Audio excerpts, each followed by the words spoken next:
함께 읽으실 말씀은 사사기 18장 14절부터 31절까지의 말씀입니다. 전에 라이스 땅을 정탐하러 갔던 5사람이 그 형제들에게 말하여 이르되 이 집에 에봇과 드라빔과 새긴 신상과 부어 만든 신상이 있는 줄을 너희가 아느냐. 그런즉 이제 너희는 마땅히 행할 것을 생각하라 하고 5사람이 그쪽으로 향하여 그 청년 레위 사람의 집 곧 미가의 집에 이르러 그에게 문안하고 단 자손 600명은 무기를 지니고 문 입구에 서니라.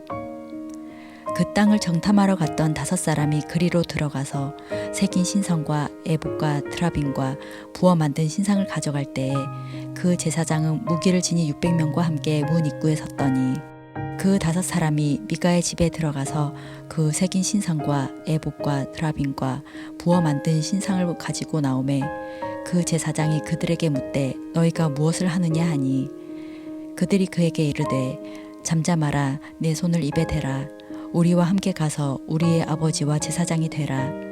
내가 한 사람의 집에 제사장이 되는 것과 이스라엘의 한 지파 한 족속의 제사장이 되는 것 중에서 어느 것이 낫겠느냐 하는지라.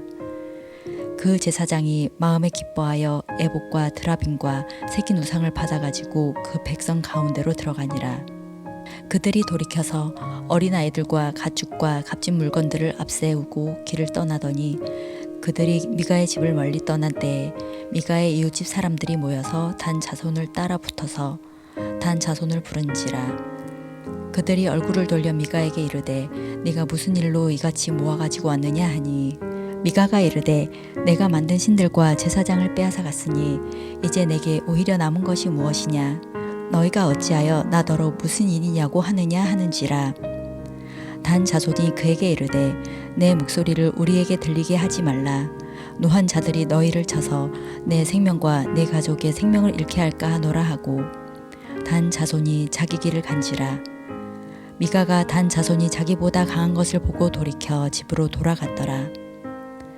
단 자손이 미가가 만든 것과 그 제사장을 취하여 라이스에 이르러 한가하고 걱정 없이 사는 백성을 만나 칼날로 그들을 치며 그 성읍을 불사르되 그들을 구원할 자가 없었으니 그 성읍이 베드르홉 가까운 골짜기에 있어서 시돈과 거리가 멀고 상종하는 사람도 없음이었더라.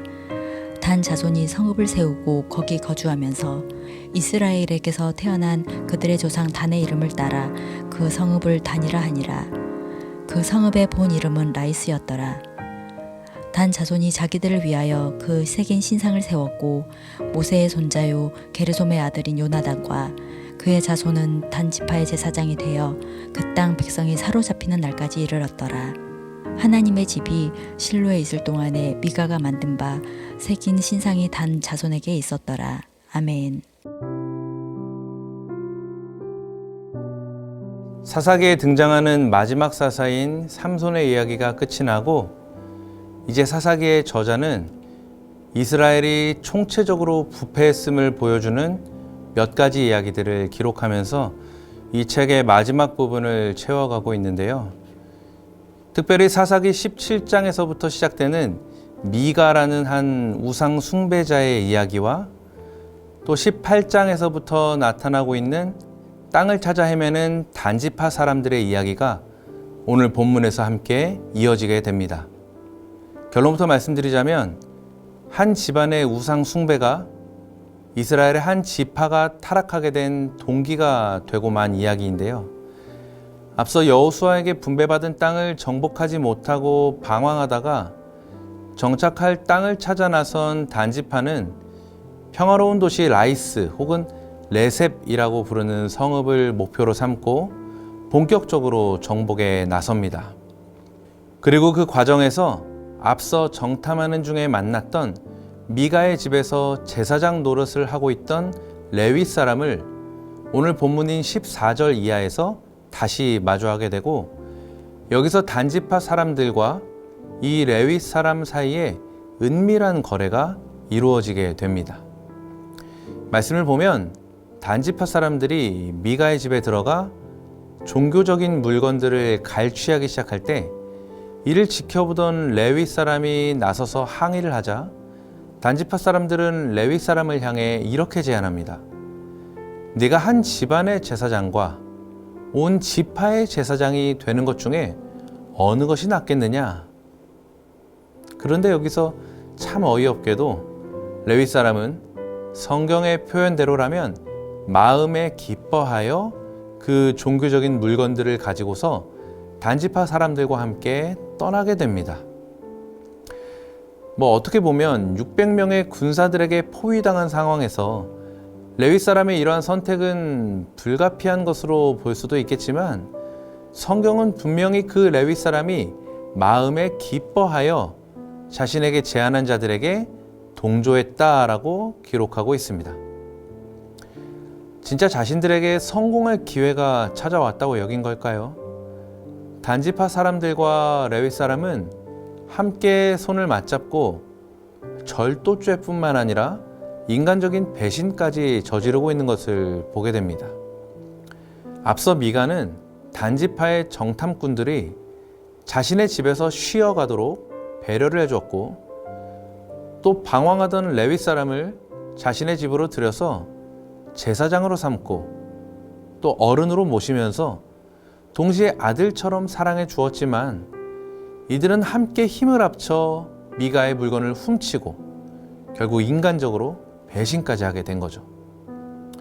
사실 미가라는 사람도 앞서 말씀에 나오는 것처럼 자기 어머니의 돈을 훔치고 은으로 직접 우상을 만드는 등 좋은 사람이라고 보기에는 좀 어려움이 있지만, 이 단지파 사람들이나 레위 사람에 비하면 그래도 양반이라는 생각이 들 정도로 이들의 행동은 정말 양심의 가책이 조금도 없는 것처럼 보이는 것이 사실입니다. 그래서 결국 이 말씀을 통해 사사기의 저자가 하고 싶었던 말은 분명해 보입니다. 그때에 이스라엘이 종교적으로 이렇게까지 부패했었다.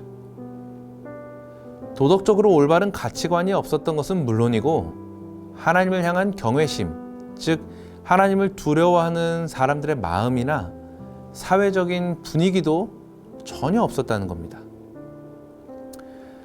언제든지 누구든지 개인의 이익을 위해서라면 배신할 수 있고 폭력도 행사할 수 있는 그런 기회주의자들이 가득한 현실. 요즘 말로 완전 막장 드라마가 따로 없습니다. 그런데 여러분, 그 이유가 뭘까요? 어쩌다가 이스라엘이 이렇게까지 되었을까요? 그 정답은 이미 사사기의 앞부분에 반복적으로 나와 있습니다. 그때에는 이스라엘의 왕이 없었으므로 사람마다 자기 소견에 옳은 대로 행하였더라. 여러분, 인간은 이렇게 나약하고 부족한 존재입니다. 우리가 하나님의 기준대로 살지 않고 각자 자기 소견에 옳은 대로 행하면 결국 이렇게 되고 만다는 것이 사사기의 저자가 주장하는 내용인 겁니다. 사랑하는 청년 여러분, 그래서 우리는 하나님을 더욱 힘써 알아야 합니다. 그분의 뜻이 무엇인지, 그분의 마음은 어디에 있는지, 그분의 계획은 어디를 향하고 있는지 바로 알고 열심히 따라가는 것이 우리에게는 반드시 필요합니다. 이 사실을 꼭 기억하시고 매일 더 가까이 영상 큐티를 비롯한 영적인 습관들을 통해 주시는 하나님의 영적인 계시가 저와 여러분의 삶을 더욱 바로 세우고 넘어지지 않고 흔들리지 않는 굳건한 믿음으로 성장시켜 주시기를 예수님의 이름으로 간절히 축복합니다. 기도하겠습니다. 내 삶의 유일한 길이 되시는 하나님, 매일 세상 한가운데 삶을 살아가다 보면 내가 얼마나 연약하고 부족한 존재인지 다시 한번 깨닫게 됩니다. 아무도 보지 않는 곳에서 내가 어떤 모습으로 살아가는지를 보면 나는 정말 주님의 은혜 아니면 하루도 살아갈 수 없는 존재임을 새삼 깨닫습니다. 주님, 그래서 우리는 주님이 너무나 필요합니다. 주님을 필요로 하는 우리 삶 가운데 매일같이 찾아와 주옵소서.